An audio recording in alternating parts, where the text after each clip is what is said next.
Well, hello survivors, hello family and friends. This is Roy from Bootsy Sweetheart's Guide to Life and Other Disappointing Experiences with another disappointing experience. This is a garden video, and I'm going to expose public enemy number one from my garden. Stay with me and see how I take care of this enemy of the people, enemy of the veggies, especially an enemy of the green bean.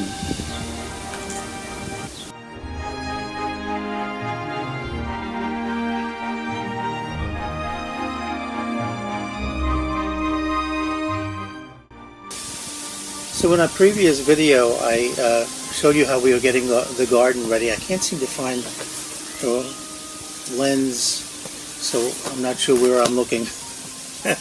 I assume I'm looking at the right place, but I can't tell. But anyway, we got the garden under control. I'll have some more updates on that. I'm videoing outside in the evening on a beautiful spring day. It's a top 10 here on Long Island. You may see the camera move a little bit because it's on a gooseneck and the wind is picking up as it does on the south shore of Long Island every day. We have beans in, we have tomatoes, we have eggplant, we have two kinds of squash, cucumbers, in our little victory garden. But as is every year, the beans suffer the most in the first several weeks of planting. And by the way, we have an east wind, which means that people flying here and there are flying over our heads. At any one time, we might have 500 people in an Airbus 380 flying over our head. Duck for blue ice. Should blue ice start to fall, I am running indoors. It's never happened. Oh, I do want to jinx myself. Anyway, let me begin by showing you the damage that a particular critter does in the garden every single spring. We recover, but it's touch and go in the very, very beginning.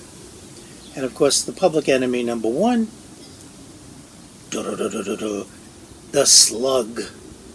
Oh my, and we have so many. Let me show you some of the damage done.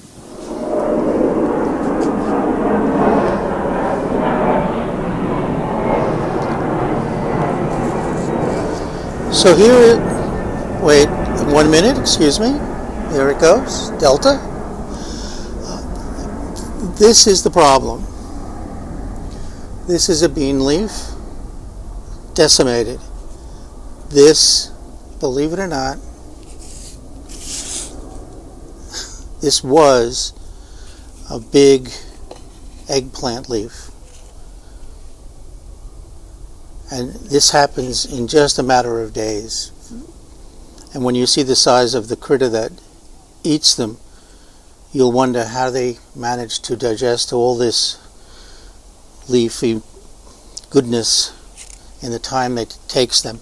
But the real victim is the bean. This is a good leaf from what we have on some of the other plants. But the system I'm using seems to work. Here's another bean plant, and it will kill them. And I don't mind sharing my harvest with some of the little garden creatures, but when they decimate it and everything dies, it's a whole different story. This is even a Brussels sprouts leaf. And they're tiny little animals. I was able to get out early in the morning and capture a few. Here are some, I guess you would call them almost teenage size slugs. Slithering and slimy and huge icky factor. This one's slightly younger, and you can see the size of it next to a dime they move pretty quickly, and they are voracious eaters. They really eat everything in sight. As they get older, they change color, and they camouflage very well into the earth. They get really big. I've seen them 5 and 6 inches long on the patio. You really don't want to step on them with bare feet.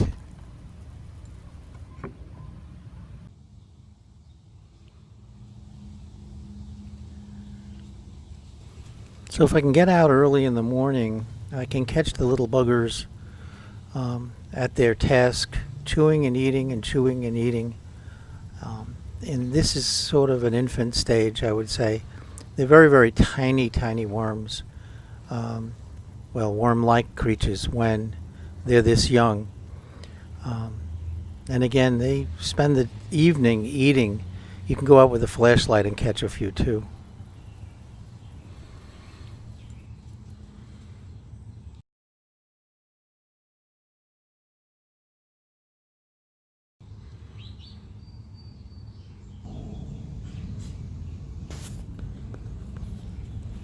This was new to me. I caught them walking crawling on the earth below the plant, and actually burrowing in and out of the earth.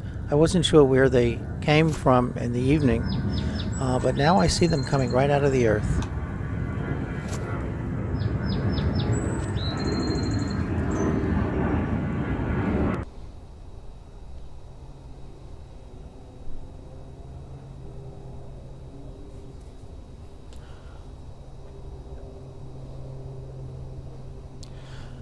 So this is really a mechanical solution to the problem. I take a plastic cup. I'm using purple here because it's easier to see, and I don't really think it matters whether you use I just don't think it's a purple or clear cup. I just don't know whether if it's opaque, if that would be a difference. But colors work the same way. And what I do, simply using a sharp shear or something, watch your fingers. You know how clumsy I am, and I just don't want to end up with another Band-Aid.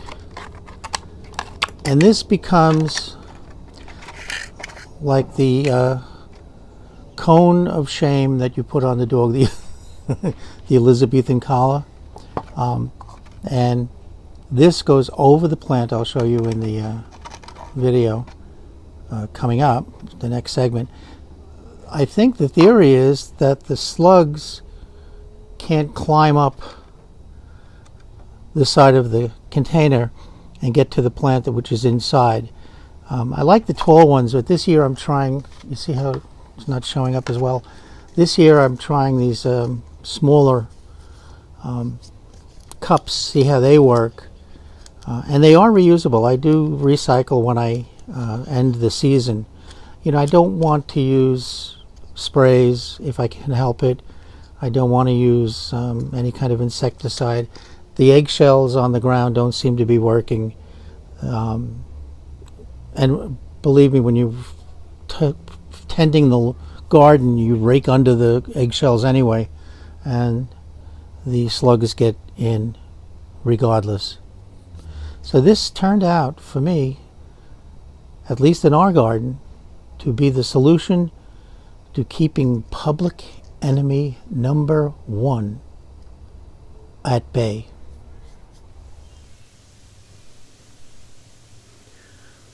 So here you can see I put these plastic cups around the bean plants to try to avoid the little buggers climbing up. And you'll notice in the back there's another pot.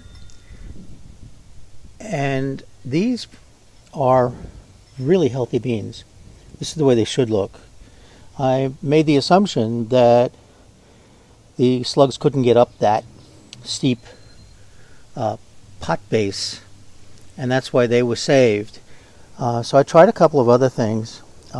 This here, sorry if this is jumpy, this here is a plant that got eaten in the very, very beginning, and then I put the collar around it, and the new growth is beautiful. And that happened to almost every one that I planted that way. So what I'm going to do next year, and maybe even when I plant the second crop, not maybe even, when I plant the second crop this summer, is to put the cup in the ground and plant the seed inside so it'll get a strong start without having any leaves chewed. Really nice. And here's that poor decimated eggplant, but that seemed, as I think about it, that leaf that was really decimated was probably before I transplanted it. Not sure. So the garden is getting healthy, and I think we've defeated the slug problem without killing too many of them, although the birds eat them and love them, so it doesn't matter whether I sacrificed a few of them.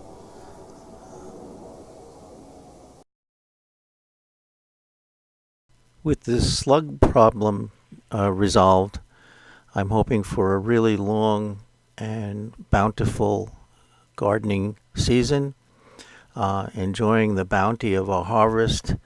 Here's a little example of what last year's bounty looked like, and keeping a video journal of the progress in the garden.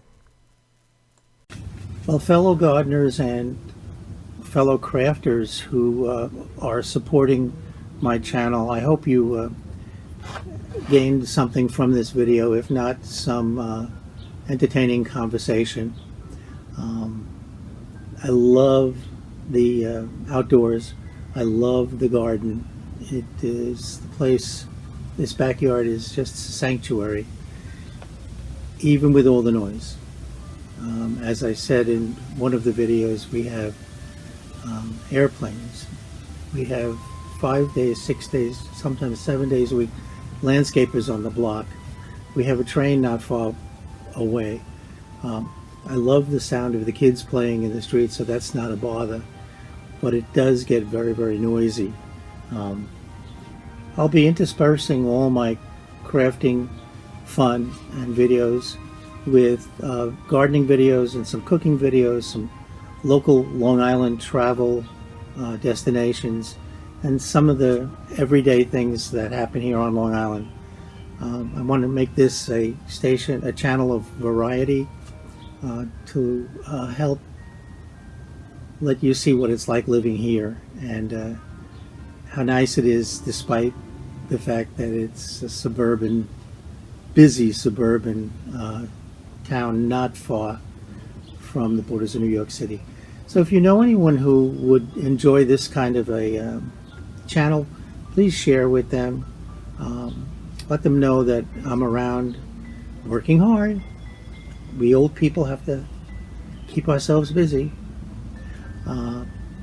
Please give a thumbs up if you like this kind of video, and please subscribe. Show me that what I'm doing is pleasing to people, informative and entertaining. So on behalf of my wonderful crop, expecting in a couple of weeks the bean crop, on behalf of myself and the bean crop, I say to you, bye for now.